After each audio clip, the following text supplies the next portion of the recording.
आप सभी का मेरे YouTube channel teaching exam with Rama में एक बार फिर स्वागत है। हम लोगों ने पिछले लेक्चर में पढ़ा था टाइम मैनेजमेंट के बारे में। आज का हमारा यूनिट है शक्ति व्यवस्थापन का। टाइम मैनेजमेंट से ये रिलेटेड है। यदि कोई टाइम मैनेजमेंट का लेक्चर देखा हुआ है तो इससे जल्दी कनेक्ट कर पाएगा। आई होप आप लोगों को आज का टॉपिक समझ में आएगा। यदि टॉपिक समझाने के बाद कोई डाउट रहेगा तो कमेंट सेक्शन में पूछ सकते हैं। पहले देखने से पहले वीडियो को लाइक शेयर एंड सब्सक्राइब अवश्य कर दें। चलिए शुरू करते हैं आज का अपना टॉपिक। आज का हमारा टॉपिक है शक्ति व्यवस्थापन। किसी भी कार्य को करने के लिए हमें ऊर्जा की आवश्यकता होती है, लेकिन हमें किन कार्यों में कितना ऊर्जा व्यय हो रहा है, किसी कार्य में कम ऊर्जा व्यय हो रहा है या किसी कार्य में अधिक ऊर्जा व्यय हो रहा है, इसका एक निश्चित पता लगाना कठिन कार्य है। इसका बस अनुमान लगाया जा सकता है। शक्ति व्यवस्थापन का अर्थ होता है किसी कार्य को सुविधापूर्वक व संतोषजनक तरीके से करना, वो भी बिना किसी थकान उत्पन्न हुए, उसे शक्ति व्यवस्थापन कहते हैं। पारिवारिक जीवन चक्र की विभिन्न अवस्था में शक्ति की मांग बढ़ जाती है। इसी तरह हम लोगों ने पिछले लेक्चर में जो था टाइम मैनेजमेंट, उसमें भी ये सारी अवस्थाएं देखने को मिली थी। पहला है प्रथम अवस्था। इसमें केवल 9 दंपति होते हैं, उनके पास पर्याप्त समय होता है। इसमें नवविवाहित व्यक्ति पति पत्नी एक दूसरे को समझने में और सामंजस्य बिठाने में अपनी शक्ति का प्रयोग करते हैं। इसमें शक्ति का मांग कम होता है। फिर आता है द्वितीय एवं तृतीय अवस्था। ये दोनों एक समान थे, इसीलिए दोनों का हेडिंग एक साथ समझाते हुए मैं चल रही हूँ। इस अवस्था में पति पत्नी के अलावा बच्चे का भी आगमन हो जाता है। गृहिणी का समय व शक्ति बालक के पालन पोषण में व्यय होता है। इसमें शक्ति का मांग अधिक होता है और कार्यभार बढ़ जाता है। फिर आता है चौथी अवस्था। इस अवस्था में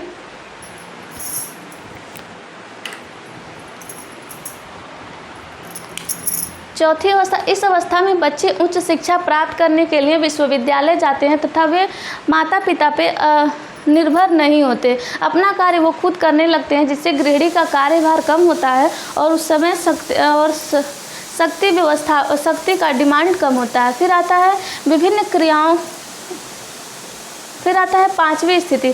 पारिवारिक जीवन चक्र का ये संकुचित अवस्था माना जाता है। इसमें बच्चों का शादी कर दिया जाता है, वे गृहस्थ जीवन में व्यस्त हो जाते हैं, वो माता पिता से अलग रहने लगते हैं, जिससे गृहिणी को पर्याप्त समय मिल जाता है और शक्ति का कम व्यय होता है। और गृहिणी इस अवस्था में अपने शक्ति का संचय करने के लिए विभिन्न प्रकार के धार्मिक कार्य, सामाजिक कार्य, ये सारी चीज़ों में व्यस्त हो जाती है। फिर आता है विभिन्न क्रियाओं का शक्ति मूल्य क्या क्या होता है। शारीरिक है, मानसिक पद है, चक्षु है, मोड़ना। एक एक करके हम देखेंगे। पहला है मानसिक प्रयास। सोचना, विचारना, तर्क करना, याद रखना व निर्णय लेना सभी मानसिक प्रयास में आते हैं। फिर आता है शारीरिक प्रयास। शारीरिक प्रयास में व्यक्ति लिखना, बैठना, उठना, पढ़ना, चढ़ना, ये सारी चीज़ें करता है। फिर आता है पद प्रयास। पैर से संबंधित जो भी कार्य होते हैं, चलना, दौड़ना, ये सारी चीज़ें पद प्रयास में आता है। चक्षु प्रयास जैसे देखना, पलक झपकाना, नेत्र संचालन इत्यादि।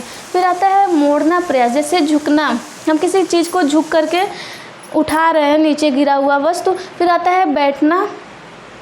फिर आता है घुटनों के बल बैठना, ये सारी चीज़ें मोड़ना प्रयास में आता है। फिर आता है थकान। थकान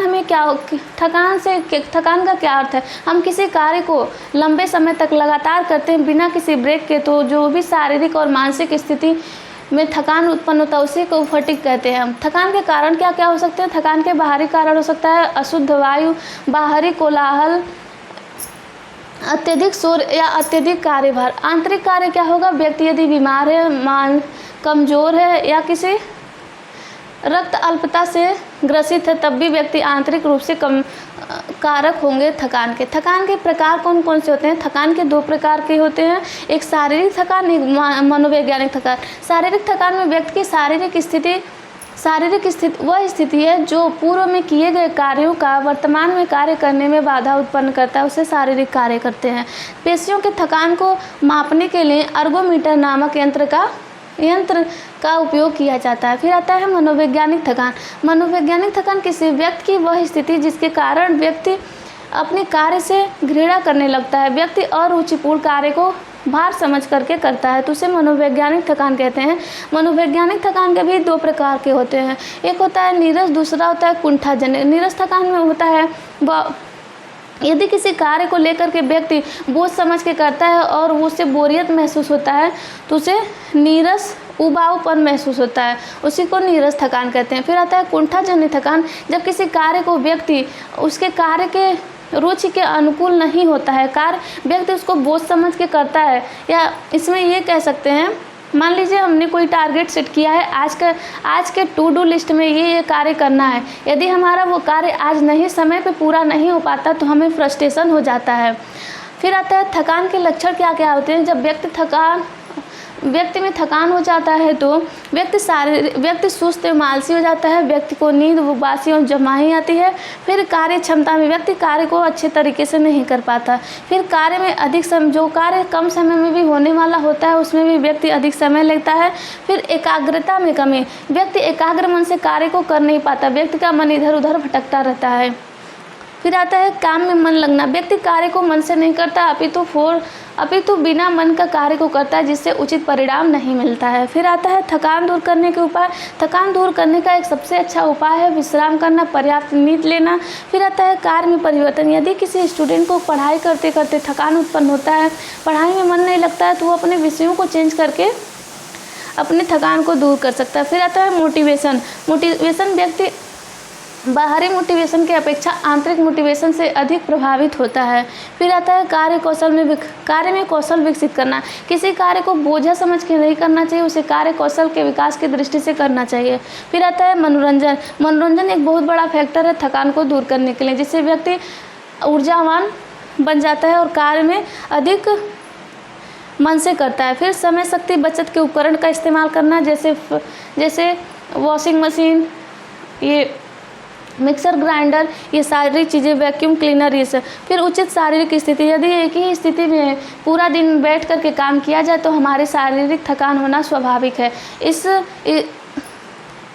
इसीलिए शारीरिक स्थिति की मुद्रा को हमेशा परिवर्तित करते रहना चाहिए। आई होप आप सभी को आज का शक्ति व्यवस्थापन का चैप्टर समझ में आया होगा। यदि कोई डाउट है तो प्लीज़ कमेंट सेक्शन में पूछ सकते हैं। अगर यदि वीडियो पसंद आए तो लाइक, शेयर एंड सब्सक्राइब अवश्य करें। कल का हमारा टॉपिक होगा कार्य सरलीकरण। आज के लिए बस इतना ही, कल मिलते हैं अगले वीडियो में, तब तक के लिए धन्यवाद।